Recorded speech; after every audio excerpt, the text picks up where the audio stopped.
Franchising is the most misunderstood and most overlooked form of entrepreneurship. We're here to educate you and help you find the entrepreneur within.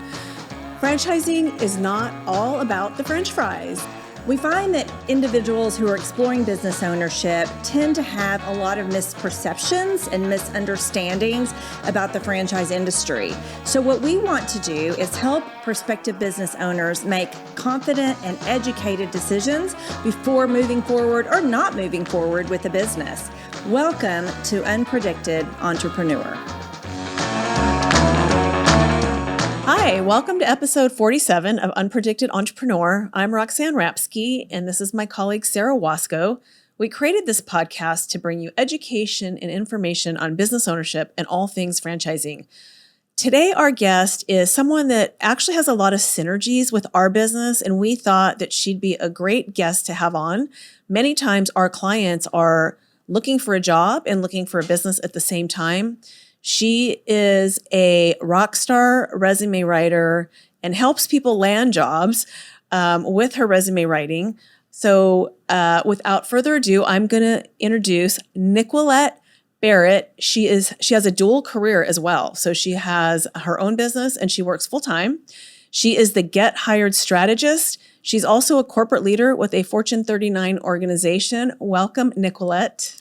Glad to be here. Thank you so much for that intro. Yeah. Yes. So tell us a little bit about your background, because your background in your corporate career is a lot of what I think prepared you for your side gig that's going to become your full-time gig at some point. But then you also had a creative side that also fed into that. So kind of just give us a quick little rundown. Oh, I'm so glad you asked that. Yes, I have the privilege of working for a Fortune 39 multi-billion-dollar organization. And it's a top insurer. Many of you all are familiar with it. It's State Farm Insurance. I've been with them for almost 29 years this month. This is the month of May. And I got the job 3 years out of college. I started off selling Yellow Page ads. How many of you all remember that? Me. I sold the bold heading, the red heading, all that kind of stuff. Were you with AT&T? AT&T bought out, but it was Tech Publishing back in Chicago, Illinois. So that was my first job out of college. So I sold the Yellow Page ads. Then I went over to as an advertising coordinator, helping the mega sellers who sold the full page ads, made a lot of money. So I coordinate all the advertising with them and their clients. So I did that. And then my friend said, you know what? She worked with me at the company. She said, you would be good over here at this company over at State Farm. You should come over here and do this as well. I said, okay. So we were going through a transition when AT&T was buying out Tech Publishing, and we literally had no work. I read more Daniel Steele books and got so bored because we were just sitting there just thinking about what's going to happen, but nobody knew. So I said, well, let me go ahead and apply at State Farm. It literally took 6 months because at that time, still basically the number one place to work. And so it took 6 months to get on, and I got in, and my career started escalating. After about 5 years, they start tapping me on the shoulder to be in leadership. So I've been in leadership ever since then. It's about 23 years now. That's great. So long career in corporate America, still there. Yes. So a lot of our clients are kind of in that scenario. How did you become a resume writer? How did you evolve into now this additional business that you created? And it's so funny because, resumes, if you're really good at writing, your friends come to you to write everything. Now, looking at their essays for college, editing those, and just writing college resumes all the time. So I've always been the person to go to get that done. So I just did it for free forever. And then it went over into corporate America. People always come to me not to only help them with their internal resumes, but also with their performance reviews, because they would say, my boss wants me to write up my performance review. Can you help me?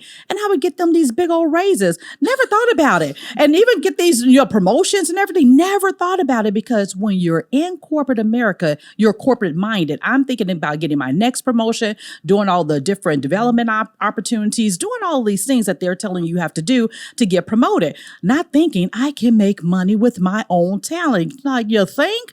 And then all of the people, they never even bought me a gift card.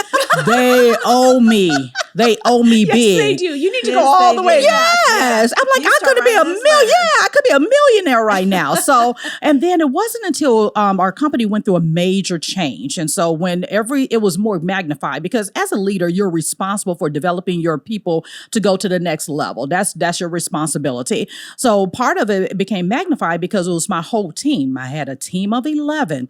And 10 of them got promoted with my help. One said, I'm getting married, Miss NIckquolette, so I'm not going to get promoted. I'm going to move to Houston. So she didn't want to. So when I first got half of my team promoted, I kind of put a little blurb out on social media. You know how that goes. And that's been almost 9 years ago because I've been in business and not for almost 9 years as well in May. So I put a blurb out. So then people start weighing in. Oh, yeah, you helped me. You helped me. You helped me. I said, okay. Cool. So I just put it out again. I got the rest of my team. And then it was 2 employees that came back to me who got $14,000 increases in their salary. They went from a paraprofessional type of role to a professional technical role. And they came back to me and said, well, Miss NIckquolette, if I didn't work for you, I would pay you to do this. And one of the other employees she said, well, yeah, my husband just paid somebody a lot of money to get his resume done. And I'm like, really? And I said, that's right. I did pay someone a long time ago. But what I did, I had to rewrite it myself. And the reason I invested in a resume writing service because my husband was relocating us from Chicago down to Texas, and I was looking for another job. And so therefore, I didn't know I was going to be able to stay with the organization because there was no leadership opportunities at that time. So I went ahead and invested, and it was horrible. So then I said, I actually can make money from this. And so I just said, okay, while still focused on my corporate career, doing everything I needed to do, standing up operations, all of this kind of stuff, I just started doing it on the side, literally just to satisfy my manicure and pedicure bill. And so imagine that. And like, oh my gosh. So people were, getting resumes for a little bit of money. And then it started coming. They start sending more people to me. I'm like, oh my gosh, they're getting jobs. So then I start increasing it. Then start paying another bill. Then I said, you know what? I think I better start getting serious. I literally went into my boss's office and took myself off the promotability list. And she didn't know what was going on. She's like, she thought I was going to quit. So she's like, what's going on? What's going on? And I'm like, no, I think I want to do something else. And so she didn't know right away. She eventually found out, and I can get into that story, but she eventually found out and then became a very good supporter of mine because, again, it wasn't in conflict with what I did because I'm in insurance as my 9 to 5, but on the side of my business, I was, writing resumes. So there was no conflict. Mm-hmm. So how did she find out? Oh, no, this is a funny story. She probably go laugh about this. She's retired now. So some of my peers back in Chicago came down to do some training because, again, we were going through this major change. And one of the gentlemen kept looking for me, but we kept missing each other. So my team said, this guy keeps looking for you. He said he used to work with you in Chicago. He's looking for you. I'm like, who is this looking for me? And so we finally connected. And so he came into my little office and said, I need you to write me a resume. And I'm like, oh, you can't talk about this here at State Farm. I said, how did you know I write resumes? He said, everybody knows you write resumes. And so therefore I said, okay, I gave him a little sticky, said, okay, we can't talk about it here. So and then we started catching up. I gave him my information to call me after work. They went over to my boss's house and we used to work in Chicago together and they went to visit her because I see my boss every day. I didn't have to go over to the house with them. So they went over there, had fun, and had a little bit too much to drink. And then next thing you know, they said, yeah, NIckquolette does resumes. So it's so funny because I went to my next 101 to look at my performance and all my little metrics and stuff because we have to do that. And so she, went through and then she said, so I hear you write resumes. I said, I'm sitting there like, wait a minute, we're supposed to be talking about my metrics and everything like that. I said, yes. I love it. I'm actually good at it. She said, oh, okay. So we went through all of my stuff. And then she said, okay, well, what can I do for you? And so I said, I want to get out of management. So I was trying to get out of leadership. And so she started helping me try to look for opportunities. But because everything was changing, there was no opportunity for me to demote myself to become only responsible for myself to be in leadership. And every time I tried, they kept saying, you need to be in leadership. So I just kind of was like, I'm just going to retire out of leadership. So that's what I did. So I'm still here in leadership. But yes. you've been very strategic is the word that you use, and Yes, you're very ma'am. disciplined. Yes, ma'am. So we have a lot of clients that are keeping their jobs and that are buying businesses that are semi-absentee that you can manage a manager, and then that manager runs your business on the day-to-day. And they also have to be strategic and careful with their time. So can you kind of walk us through how you divvy up your time, how you're strategic, you're very disciplined. So kind of walk us through that. And I would say, and it's so funny that you're asking a question because I just thought everybody does the same thing. And I came into this thinking I have time management skills. I'm very organized. The skills that women, those soft skills that we think about, but it wasn't until my male leaders identified that I'm actually strategic. I said, that's a big word for me. And so, no, they were saying this is how your mind works. So therefore, that's where I get that left side brain and my right side brain. When I graduated out of high school, I got accepted to the University of Illinois at Urbana-Champaign in the engineering college. So my scores were really good and I loved all that stuff. But as you see, my personality is not an engineer. So I did that for a while, but that's how my brain works. I look at processes and systems, and then I use the creative side on how can I make sure that they infiltrate what I am doing on a day-to-day. So I say all of that because I'm very organized with my time. And if it wasn't for time blocking, I wouldn't be able to get it done. And that's a discipline I had to develop over time as well. So what I do when I'm at work, I give it 110%.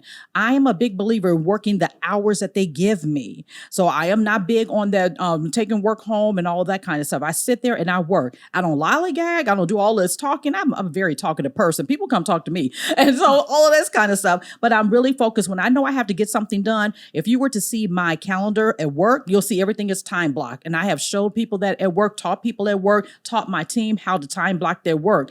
And then when I sign off, I go into my 5 to 9 and I'm time blocking that way. And I had to teach my clients how to give me the information I need. And they are aware because it's out there on LinkedIn. Everybody sees that I work this full-time job as well. I teach them how to do it, but that's all through processes and systems. And when I develop the processes, and if there's a glitch in that, I rectify it based on what the customers tell me. So it has developed over time, but I have to look at it. And they say multitasking, that's a myth. No, y'all, multitasking does not work. If you ever heard of the book called Deep Work with Cal Newport, I could have wrote that book because that's how I work. I'm looking at my time block. I sit down and I do one thing. Like right before I came here, I'm developing some modules for a thing. So when I go back, I have my 3 hours blocked out. That's all I'm going to work on. I try not to do all of this extra stuff and everything. If anything, somebody's trying to interrupt me, and that's my daughter who's 23, who still comes to say, mommy, mommy, mommy. She's a mommy magnet. Anyway, so I'm like, no, I'm going to focus on what I need to get done. And then I found that to enhance my productivity, to push the business forward. That's what helps me. Mm-hmm. One thing that stood out to me when we had chatted last week, I think a lot of people have an idea for a business and they just dive in and want to get started in the business and want to get clients and want to make money. And you shared with us that you created all of your processes and procedures before you ever had a client. Yes. So that goes back into your strategy. So tell us a little bit more about that too. That really impressed me because I think a lot of people kind of go at that backwards. Yeah, I did not go out starting to sell because at that point, when I first started my side gig to pay my manicure and pedicure bill, I was still corporate minded. I was still thinking I was going to do the corporate thing. So I only did it based on what I did. I said, well, since doing this, I might as well go ahead and develop this process, do this. And so I started thinking about how do I develop an actual business? So when I started putting those pieces in place, it was easy for me to go after the business. So when the business came in, I wouldn't have to recreate the wheel. Now, when it got to the point where when we were going through a lot of changes, I kind of fell off of that. So I had to go back and rebuild those processes. So what I tell a lot of people today, if you don't have any clients, but you have this business idea, please, ma'am, please, sir, build up your systems while you're waiting on that client, because you don't want to have to rebuild your systems, redo your systems, and also try to service your clients, because that's what a lot of people get discouraged. It's not because their business idea is not good. It's that's because they have not built in the discipline of systems and processes so their business will work. And that's what I tell a lot of people. Why you don't have anything going on? Start doing this. Get your LLC. Go out to get your EIN number. Go out and do this. So I'm trying to get them to do different things before all of that happens. Even if they want to go and do their own trademark. I did all of that on my own. I didn't have the funds to pay for that. So I got on the system and learned how to do it myself. And guess what? Even with the trademark, the government is paying for that. You can call them and they will help you. So you don't have to pay all those big fees. You can actually follow the prompts, do what they tell you to do, and submit it. So I try to figure out everything I need to do beforehand while I'm waiting. I'm even doing that as I'm working full time. I'm still building other things. So when I roll off of retirement, I don't have to worry about that administrative stuff anymore. I have all my certifications. I'm going through to get my women's certification, my minority certification. I'm going to go through a class to get all of that done. And by the time I retire, I'm done. I'm just shaking hands, kissing babies, and selling. That's all I'm going to do. So a couple things. You said a lot in there. Working on your business versus working in your business. We talk about that a lot. And I think I'm going to use the strategic word again. I think you've been very strategic about doing that. Yes. So that when you are resume writing, you can focus on that and you're organized and it's productive because you've done all of the implementing, but you're even still like you're in the process right now of revamping things, right? Because you're getting ready to start doing this full time. Yes, ma'am. And I'm tweaking my systems even better. Now, one of the things I talked to people about recently, I said, I am so organized and time management process driven I'm almost overly so. So now I'm actually pulling back some of my processes so it can be even simpler, because what you want to do is eliminate the friction for your client to do business with you. Automation is key. You have to use automation in order to make sure that you're servicing your clients. So I have used that like crazy, because when they submit their stuff, everything is like this. They get access to the portal. They get the welcome email. They get this crazy video of me welcoming them into the company, all of these things. And you only have to do it one time.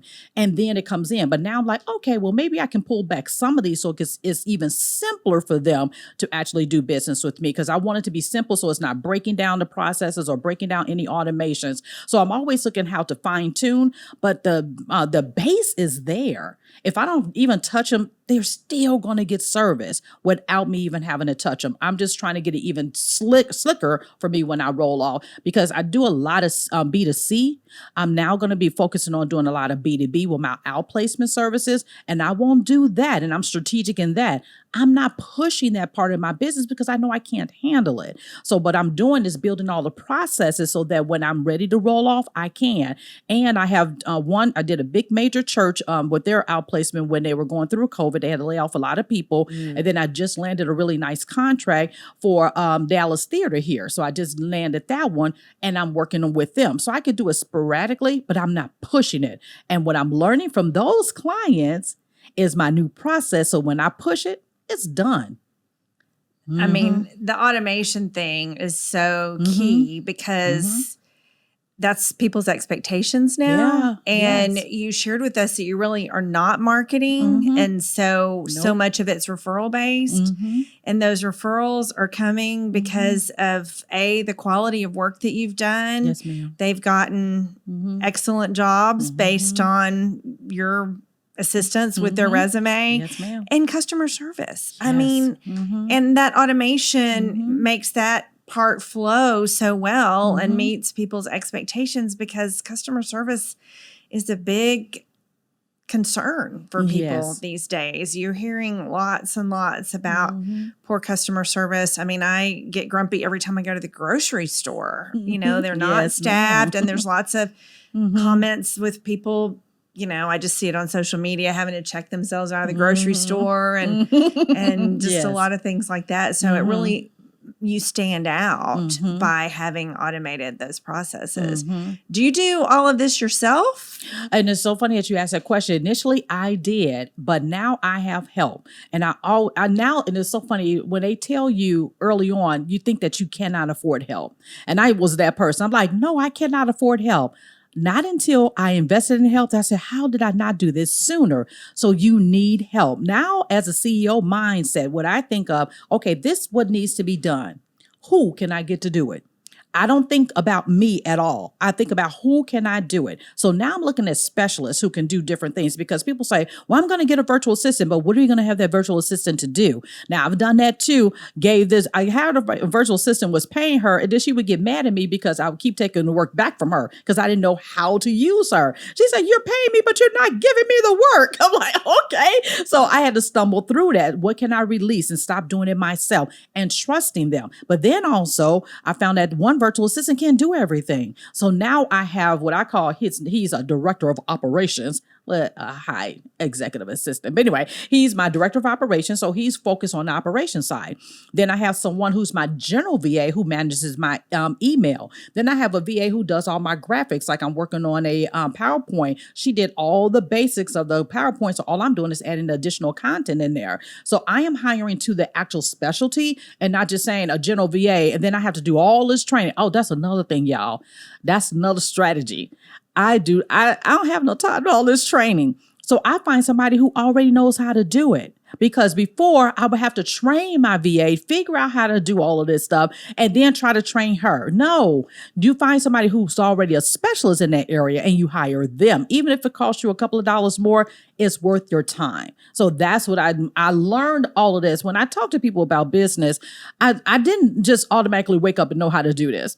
I have stumbled and failed forward so many times that I have learned, and I have the luxury of my job, the 9-to-5. That's my angel investor that cushions me when I fall. So then I can go back and say, okay, now I can do this. Now I can do it that way. And that's part of my strategy. And I tell people I'm not rolling off until I know I have everything in place that I need to, because I don't want to have to revisit that outside of tweaking, but my base will be built.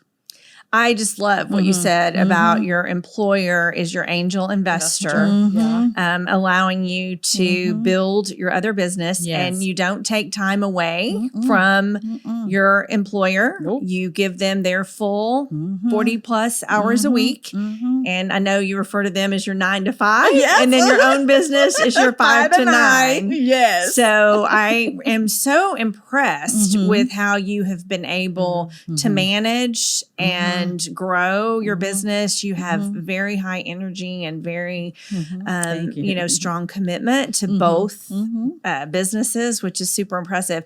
So if people are listening now and they're thinking, okay, I'm good at whatever it might be, and I want to try to build a business around this, what advice can you give them today to really help them get started in creating a second stream of income in addition to their full-time employment? Just do it, because everybody's going to have their opinion outside of you. Focus on your skill set and what you can do. Then go out and try it, because you'll learn based on what your customers tell you. I built out my different services based on my clients asking for it, especially in the coaching piece. I wasn't thinking about coaching. I love to write. Nerdy. As extroverted as I am a big nerd when it comes down to my writing, because I love it. But they were like, well, you're giving me so much coaching. You really need to do that. So then you'll build it based on that. But it start off with something. And also, please do not try to offer everything under the sun. Start off with one thing, maybe two, and focus on that. Learn from that and then build. Because the only thing I used to offer was resumes, cover letters, and thank you letters. Then I was like, okay, this thing called LinkedIn became real big. So I was like, well, it makes sense. Let me go ahead and do LinkedIn. And then I do interview prep all the time at work. I've interviewed hundreds of people throughout, probably thousands of people throughout my career. And I said, well, I'm good at interview prep. So I went on ahead and started doing interview prep. And then I later added in the coaching, because it goes hand in hand with career coaching. Because I'm like, okay, now you want me to write this resume, but you don't know what the heck you want to do. And then I added that. So sometimes people get out and then they start, well, I'm good at this and I'm good at this and I'm good at this. And then they try to do all of that. But don't confuse people. Stay in your niche. The riches are in the niches. Stay in your niche and really drive that home. And then you can add other things to it. And then when they think about their actual website, I used to have everything I ever could do on the website. It was too overwhelming. Now you go to my website, especially under the job landing packages, you see 4 offerings. That's it. Yeah, I can write professional bios. Yeah, I can do all this other stuff, but you don't need to see everything I can do as far as writing. I'm really focused on my ideal client. And then once you get on the phone, then I can say, if they ask me for something, I say, heck yeah, I can do that. So that's another thing. We always get out there and try to do too much, offer way too much. I can bake cookies. I also can make soap, and I also can do hair, and I also can do. No, do not do that. Choose one that you're really good at and focus and drive that, because when you're focused on that, your customers will find you and they will hear your voice, because you're not the soap maker. You're not the jewelry maker. You're not the candy maker. You're not, because you can't have all these business cards giving them out, because people are like, well, which one do you do? It confuses them. Exactly. Yeah. So just stick to one thing and drive that home.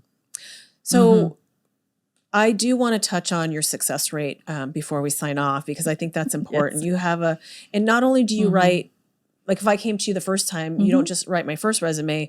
Every single time I am looking for a different job, even if it's within my company, you rewrite very specific to that job. So talk to us about your success rate. Oh gosh, my success rate is like really crazy right now. I think every resume I have written who actually needed it for a job, they have landed that interview. And then that's at least 98%.